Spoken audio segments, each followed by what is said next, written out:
Hi, everyone. This is Dr. Gail Carson. Welcome to Living Regret Free, a program that shows you how to live a better and more joyful life. As an added bonus, I invite you to listen to an introduction to my Mindset Matters program, which ties into this so well. Go to www.sobmindset.com. It's free, and I know you will enjoy it.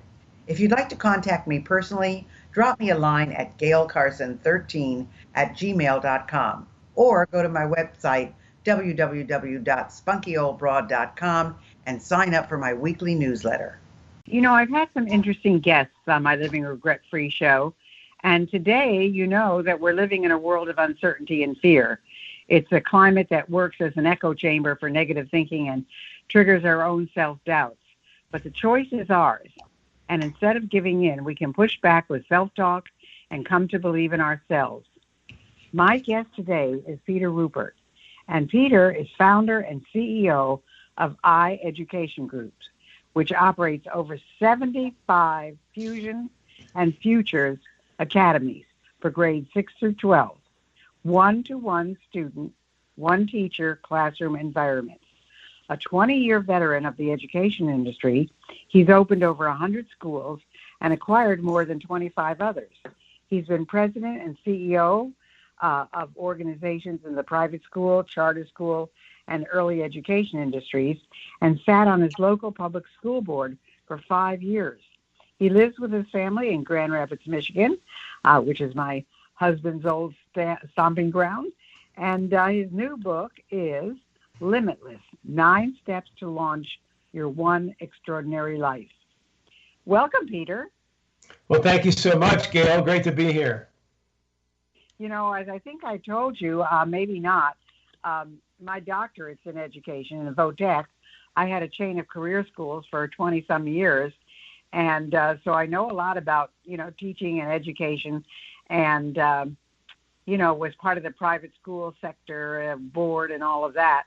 So you and I have a lot in common, but I'm not sure about your book, Limitless, 9 Steps to Launch Your One Extraordinary Life. Now, I do think I've had an extraordinary life, and I want to continue to live it. So what made you write this book? Well, thank you, Gail. And the beginnings of the book traces back to my early career when I was in my 20s and early 30s, trying to kind of figure it all out. And I had some big dreams, but then I ran up against some roadblocks and some failures, and found myself doing a lot of soul searching about how do I ensure I can achieve my limitless life or achieve success down the road. And so I started to really study successful people, other successful people who had gone before me in various industries or careers or professions or what have you. And as I studied them, I realized these commonalities that were almost universal across these amazingly successful people. And so I created a list for myself, and I kind of used it to inspire and guide me, stuck it in my briefcase and used it for a long time. And then when my oldest son, who's now 24, so this is probably a dozen years or so ago, entered into middle school, I retyped it up. I called it The Traits of a Champion, and I put these 9 steps or these 9 traits onto their laminated and put it on their bathroom mirror, thinking that as my kids grew older, they probably didn't want to listen to their old man preach about what it was to be successful, but maybe they would read this every day and it would sink in on what successful people do. And so that was the beginnings of it. And then 3 or 4 years ago, I was at one of our annual leadership conferences for our company, and they did a fireside chat for me, and I shared that list with people. And many people came up to me afterwards and said, "Oh my gosh, this list is really powerful. You should turn that into a book." And so thus began my journey about 3 years or so ago, and just recently published it, as you know, just a little over a month ago. So can you give us a hint to any of these 9 steps? Absolutely. Well, the whole idea is, how can I shorten the learning curve for other people who may be stuck in their career or in their life, whether they're in their 20s or in their 50s, right? Or are trying to figure it out and trying to figure out how to chase their dreams and not give up on them. And so often we get into our 20s and 30s and things change, and we start to have a family, and we get married and all those things, and then all of a sudden we're in a job that we don't really love, and our dreams kind of get put out. And this is about, they don't need the end. And so this book is what I think is a short but powerful 9-step process that I've used, and I know other people have used along the way, that will help them. And the first step, as you know, is I start with winning the battle in your head. But I think that's the most important step. Until we start to understand that we have both this positive and negative voice in our head that are constantly battling with our mind about who we really are and what we can achieve, until we understand that and realize and find ways to help our mindset positively take over the pro person, it makes it really, really hard to ultimately achieve your dreams. But it starts with a powerful mindset, and winning that battle in your head, and then it moves to finding and following a passion, and then really laying out a big vision. I call it dreaming big, and then making it bigger, etc. It's so funny because I'm all about mindset. There's lots of things I'm going through right now and that I've gone through in the past, and it's all about mindset. One of the reasons I'm able to keep going is because of my mindset. But also I have what's called, SOB, Spunky Old Broad Merchandise. And one of my most popular coffee cups they all have different sayings on them, but this one saying is, don't chase your dream, live your dream. So I'm all about that. And that's what I've done my entire life, Peter, is do what I love to do. And when I stopped loving what I did, then I stopped doing it and did something else. So I think it's wonderful that you've got this book that encourages not only mindset, but also, going after your dream, because it is possible. I mean, it's not easy. It takes a lot of work, and it's going to be a lot of failures in between. But if it's really what you want, you're going to keep at it. So how would you say that this book is unique from other books? Because on this topic, mindset, and dreams and so forth, there's been a lot written about it. And I know there are people who believe in mindset, and there are people who poo-poo it, but I'm so much for positive mindset, because there's negative mindset as well. So why is this book so different? Well, that's a great question. And the reality is I don't want to pretend that I have invented how to successfully achieve your dreams or to live a limitless life.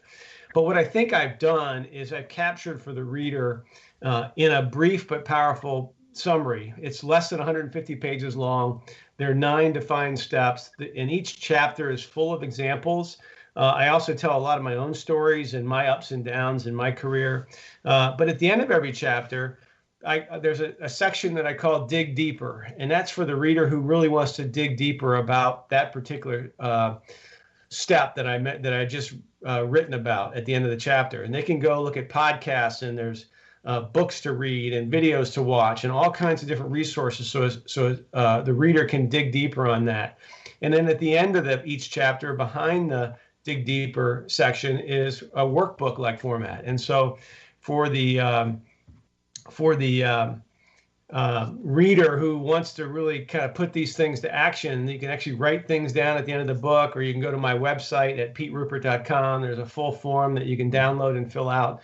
So it's designed to be something I can read quickly, I can quickly understand, I can dig deeper wherever I want, and then I can do this workbook approach, and then come back to it time after time, so that it can constantly be a reminder, like it was to me, that these steps, we revisit these on a regular basis to help us, 1, stay on track, and 2, hopefully be inspired to pursue our dreams and not just throw up our arms and say, well, it is what it is, and I just have to accept where I am, wherever I am in life.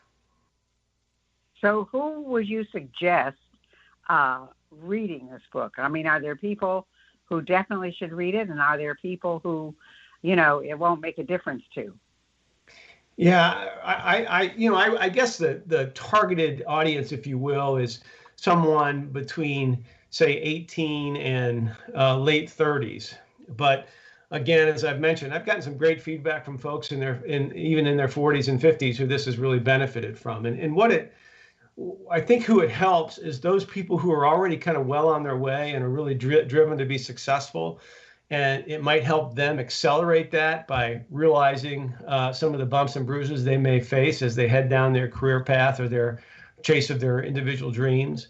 And also people who are frustrated, where maybe they're earlier in their career, or maybe they're mid-career, and they're just kind of going through the motions. They're not passionate about what they do for a living, or they don't feel like they're in a successful relationship, or they're not using their skills to their full potential, and they just want to kind of kickstart and get back on track. And again, this is another way for them to, through these 9 steps, find an approach that's been proven time and time again, not just by me, but more importantly, by the many people who were successful that I studied along the way, that will help them be able to break free from their current stagnation to find those opportunities and to chase their dreams.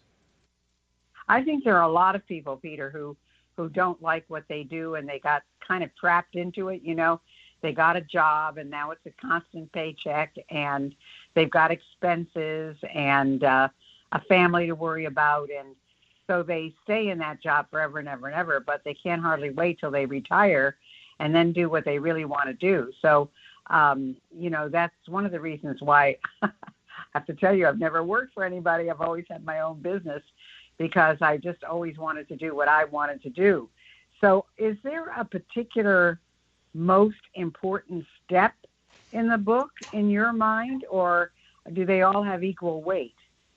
It's a great question. There's a few of them I'd point out. And Gail, first of all, I think you're right. I mean, just looking at your background and from our conversations earlier, you certainly have lived a limitless life. You've done so many things and kind of on your own terms. And I think that's what everybody would love to have, right? But you and I both know a lot of people in their 50s and 60s who are doing exactly what you said. They're kind of going through the motions at work. They have a career, and maybe it even pays well, but they've never really enjoyed it. There's not much passion around it, and they're just biding their time till retirement. And that's no way to live. Or somebody who's in their mid-20s and has a job but doesn't really like what they're doing, but they're just keeping it because they have a paycheck, and they're just living for the weekends. And oh my gosh, we spend so much time in our careers, we ought to really leverage that. And so as I think about what are the most important chapters, I'd go back to first what I said earlier, that win the battle in your head. I think the second one is to really dream big.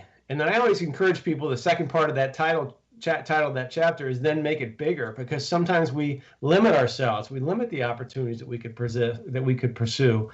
And so we never really leverage the potential that we have and the skills that we have to really make a big, limitless life. And so you have to be willing to dream even bigger than the constraints we put on ourselves.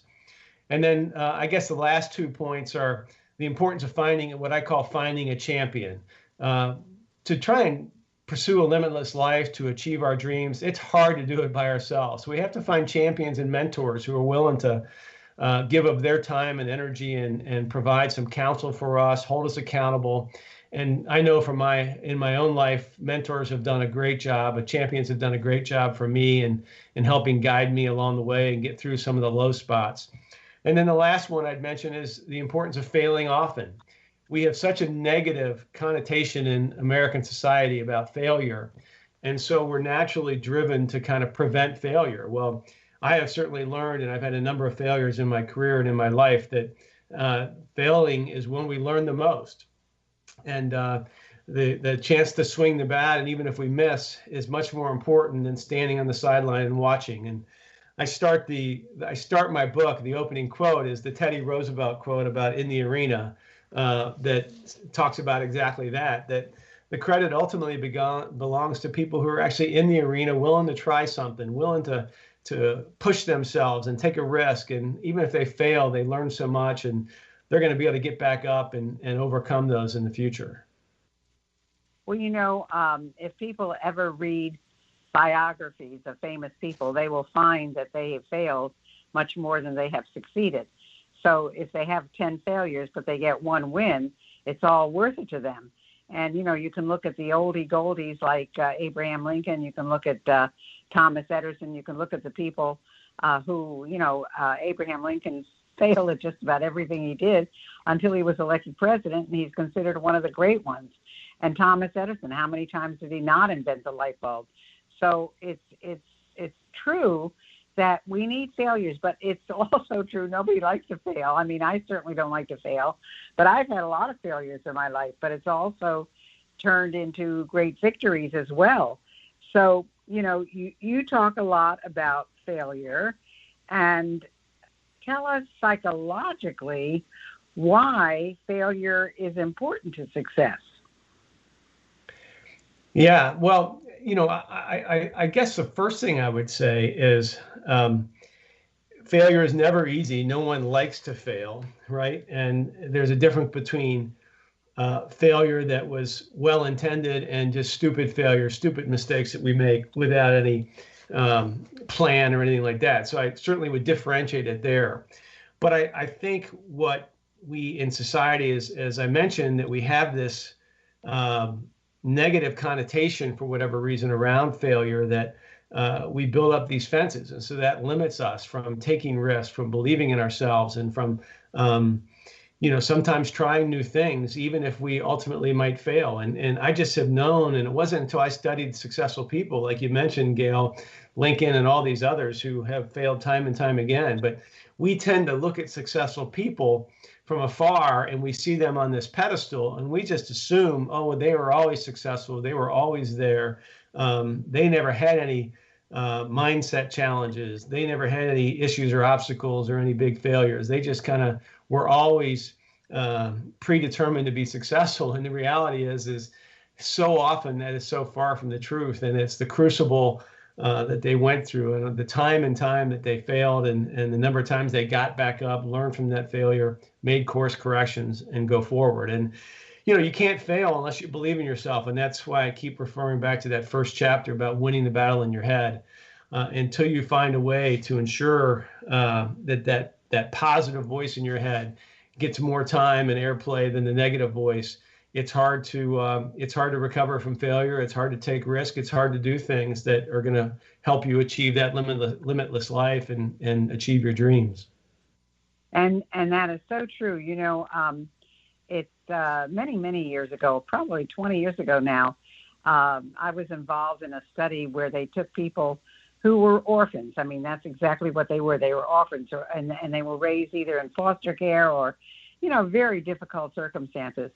And most of them were wildly successful. And, that you would think that in those circumstances, people would feel pity for themselves and say, well, I never had the advantages. But it just made them stronger. It made them more willing to compete. It made them more likely to succeed because it was in their mind to succeed. So you say that dreaming big, is really important. You've mentioned that. And you also have said that writing down your personal visions are so important because, some people, I guess, might call that a vision board, or they might call it, writing in your journal every night or something like that. I have to tell you, I did not do any of those things, Peter. I just got an idea in my head and went for it, and that was it. I wasn't happy until I achieved it, but I mean, I was just so focused that that's what I did. But how has writing down personal visions helped you in your journey? Yeah, that's a great point. And I'm such a big believer in this. And if there's one thing that the listeners on this call hear about from me, it's the importance of writing things down. It could be it could be a vision board, or it could be handwritten out, or it could be typed up. Whatever works for the reader is fine. But for me, I heard this in my early 30s. Somebody said, well, if you write your goals down, you're going to greatly increase the chance of them happening. And I kind of hemmed and hawed and smiled a little bit and wasn't really believing. Well, then I started to research it, and I started to realize how many people actually write their goals down who have become really successful. And so I wrote my first vision statement down in my early 30s, I think. And then in the particular difficult time of my life, when I was unemployed in my early 40s, I didn't know what I was going to do. My wife and I had our fourth child coming, and I went back to what I had learned, and I rewrote my vision statement. And I talked about how over the next year and a half, I was going to start a business, and it was going to get back into education because I had left the education world for a while. And I wanted it to become a national company and to someday have 100 schools across the country. Well, at that time, I was unemployed. I hadn't started a company. But writing that down, I wrote it in as much detail as I could, as if it had already happened. And then fast forward to today, we have almost 80 physical schools across the country. We just launched a virtual school that's now teaching kids internationally. And we're well on our way to those 100 schools. And it started from nothing, being completely unemployed, having no money I had raised no money at that point to even start the company, but that got me on the path. And taking those first steps is so critically important. But if I hadn't written all that down, I'm not sure whatever would have happened. It would have banged around in my head until it got replaced by some other dream or some other latest and greatest thought I had. And so writing that down for whatever reason, and you can study on the science of all this, but the subconscious just grabs a hold of it and just steers you toward your dreams and helps you move that direction. And as I look back at what I wrote, it would have been 14 years ago now, to see what has happened, not just in terms of my business or career success, but also in who I am as a person and the other things I put down in that vision statement. Almost all of it has come true. And partially because I wrote it down, and then also because I reviewed it on a regular basis. And each year I would revisit it and maybe fine tune the wording a little bit, constantly adjusting it to be my guide as I move to the future. So exactly why do you have these one-on-one schools? Why do we have these one-on-one schools? Yeah, I mean, it's quite unusual. Yeah, and that's a pretty powerful story too, in that I had been in the charter school industry for a while before I started my company, with a short stint in the healthcare world in between. But I realized when I was in the charter school world that we were still teaching kids like traditional schools were teaching them, albeit a better mousetrap. We had some bells and whistles and some features that we thought were better. But at the end of the day, if you were 12 years old, we'd put you in a class of other 12-year-olds in sixth grade. And so up on all the way up through high school, right? And so we group kids by age, not by where they might be academically at the moment. And so it just dawned on me that, especially when I'd go see urban schools, you'd walk into a classroom and you may be in a classroom of 12-year-olds who are in sixth grade officially. Some of those kids were learning at seventh or eighth or even ninth grade levels. And some of those kids were in the reading or doing their level of academics at the third or fourth grade level. But inevitably, the teacher was forced to, because of the number of kids in that class, to teach the sixth grade material. So the kids who were well above grade level would get frustrated and slowly revert back to the mean. And the kids who were below grade level, although they might get some extra services, typically would fall further and further behind. And so it just dawned on me that the future of education was going to be about specialization and individualization and customization, and that whatever school models could get there first would ultimately win. And so when I raised money to start the business, that was my whole pitch to investors, that we were going to look for models that were really focused on customized education. And sure enough, we met Michelle Rose Gilman, the founder of the original Fusion Academy School outside of San Diego, California, and immediately partnered with her. And a few years later, we started to replicate that model. And today, like you mentioned earlier, we have almost 80 schools around the country that are providing this customized one-to-one education. And the power of it is, as you can imagine, the big impact we could have on students when the teacher can be a mentor as much as they can do a customized teacher be a customized teacher for their individual students. Really powerful ways for us to impact the lives of kids and help them get back on track, and ultimately pave the way for them to achieve their own limitless lives as they move on to college and beyond. Well, I have to tell you that it's really interesting how this all works out. And of course, we all have our opinions about the education system. And of course, we know what we're going through now with homeschooling and online education, and the fact that many of the students don't have access to internet or tablets and so forth. So hopefully it's going to get better, but it's been hard. And I certainly wouldn't want to be a parent homeschooling 2 or 3 kids. I know with my granddaughter, she is a teacher of special needs, and so she is in school every day teaching. So her two kids are virtually learning. So my daughter goes there every day. Not that she can help them a lot, but she kind of supervises them. And, that's what it's turned out to be. So it's really interesting where all of this has gone, where it's going from here.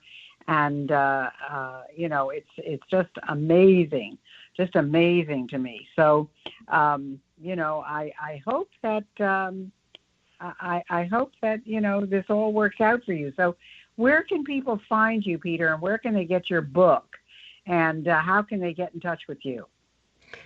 That's great, Gail. Thank you so much. The first place they can go is to my website, which is www.peteruppert.com, PETERUPPERT.com. And there's a link right there to buy the book. It'll connect you directly to Amazon, or you can send me a note there and ask me any kind of questions or contact me. There's also information about the book, etc. There's extra resources and forms that people can download. And then also you can also research or find my book on Amazon. If you just Google Limitless Peter Ruppert, it'll pop up and you can order directly from there if you're interested. And that's Ruppert, in case you're wondering how to spell it. It's Ruppert. And I don't know if you've got a gift for anybody, Pete, or there's anything else that you'd like to tell our listeners that we haven't heard from you yet, but I'm open to, whatever you'd like to suggest. Well, certainly happy to, if anyone is interested, if they want to go to my website and ask me, I'm happy to help out in any way, share any forms. All the proceeds, the net proceeds that we do make on this book are going to go to the Fusion Scholarship Foundation. So we're funding scholarships for kids who otherwise couldn't afford the tuition at one of our schools. But happy to also to send another book from me. If someone's interested in buying the book, I'm happy to send a book in addition to share with a friend or what have you. Oh, that's wonderful. Well, now, that brings up the question. You talked about tuition. That brings up the question of, can anyone afford to go to one of your schools, or is the tuition difficult? Yeah, the tuition is difficult. As you can imagine, if you spend your entire day in a one-to-one setup, all of our students are moving from teacher to teacher, so you don't have the same teacher teaching you each and every subject. You have a math teacher and then an English teacher, et cetera. And so, yes, our schools are expensive. And so that's why the Scholarship Foundation is so important for us. So we want to provide opportunities for students who otherwise wouldn't be able to afford it to be able to attend one of our schools and benefit from that same education that our kids are getting. Well, you're providing a really important service because we know education is where it starts.